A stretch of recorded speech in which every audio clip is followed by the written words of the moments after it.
আলাইকুম। এটা আমার কাটিমুন আমের বাগান। তো দেখুন বাগানটা উপর থেকে কেমন লাগে। তো গত রাতে অনেক বৃষ্টি হয়েছে। এই বৃষ্টির পরপরেই সকালে আমি বাগানে এসেছি আপডেট জানার জন্য কেমন অবস্থা, কী অবস্থা আছে বাগানের। তো বাগানের গাছগুলো চতুর্দিকে দেখলাম সব ঠিকঠাক আছে, কোনো গাছ পড়ে যায়নি। তো সকালে এসে দেখি পানির বিন্দু কণাগুলো গাছের পাতায় লেগে আছে এখনো।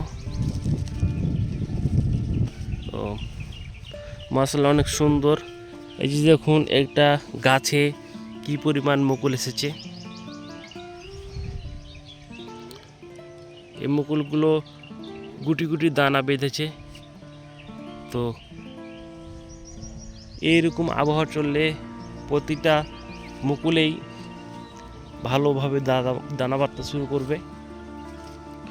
তো এই যে গাছ মাশাআল্লাহ অনেক সুন্দর গাছ হয়ে আছে।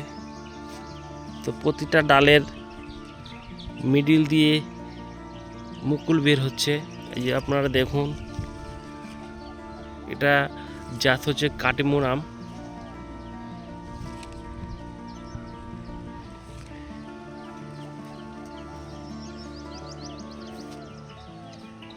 আমি আপনাদের সম্পূর্ণ বাগানটা দেখাচ্ছি ভিডিও করে, তো আপনারা দেখবেন। এবং এ বাগানে কি কি পরিচর্যা করতে হবে আপনারা আমাকে জানাবেন। আমি হয়তো ছোট মানুষ, আপনাদের সঠিক পরামর্শে আমি আমার বাগান থেকে সামনে আরও এগিয়ে নিতে পারবো।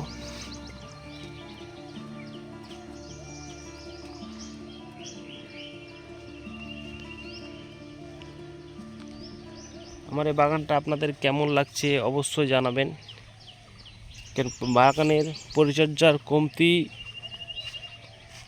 নেই বললেই চলে, কিন্তু তারপরও আপনাদের পরামর্শ আমার অনেক কাজে দিবে। আমি আমটা রেখেছিলাম দেখার জন্য। তো এই আমটা অনেক বড় হয়ে গেছে, আমের কালারটাও বেশ সুন্দর। আমি এটাকে প্যাকিং করব না, কারণ প্যাকিং ছাড়াই আমটা কেমন লাগে সেটা আমি দেখতে চাই।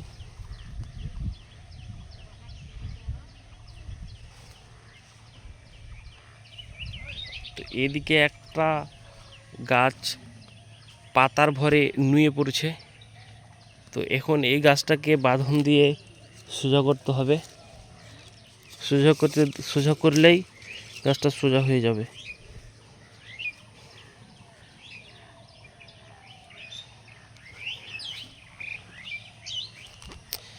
এই যে মাশাআল্লাহ এই গাছটাতে কত মুকুল এসেছে দেখুন। ছোট গাছ কিন্তু মুকুলে ভরপুর, চতুর্দিকে মুকুল। আর আপনি কয়েকদিন আগে দেখেছিলাম এই যে ওলগুলো চড়ানো গিয়েছিলাম। বৃষ্টির পানি পেয়ে ওল গাছগুলো খুব সুন্দর হয়েছে। আর ফাঁকে ফাঁকে লাগানো আছে পেঁপে গাছ। এই পেঁপে গাছ তেমন পরিচর্যা করি না। এই পেঁপে গাছগুলো পেঁপে হয়, আবার অনেকজন চুরি করে খায়, আবার অনেকজন এমনি খায়। তো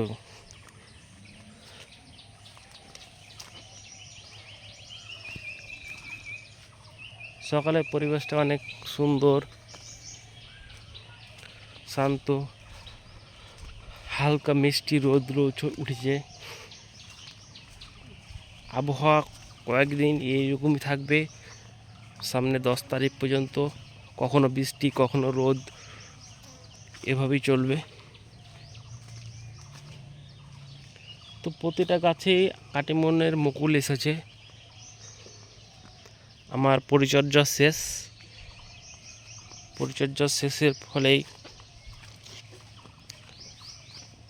দেখুন এ গাছে কত মুকুল এবং গুটি গুটি আম। দেখুন কতগুলো আম।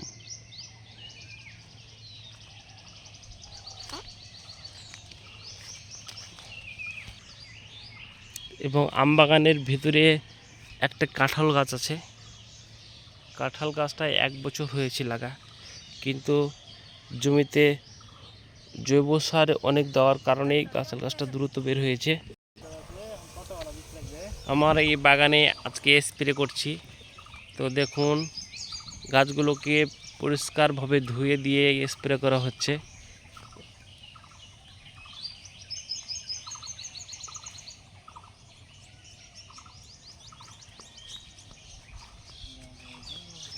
এই গাছটা কত ঝোপালো হয়ে আছে, সুন্দর হয়ে আছে।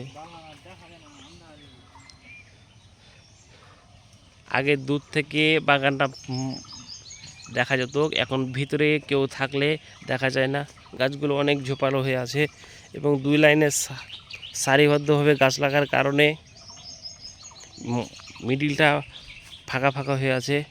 তো আমি এই মিডিলে কিছু ওলগুলো লাগাবো, তার জন্য আপনাদের পরামর্শ চাচ্ছি। যদি লাগানো যায় তো আপনারা জানাবেন, এবং লাগালে কোনো অসুবিধা বা কোনো ক্ষতি হবে কি না।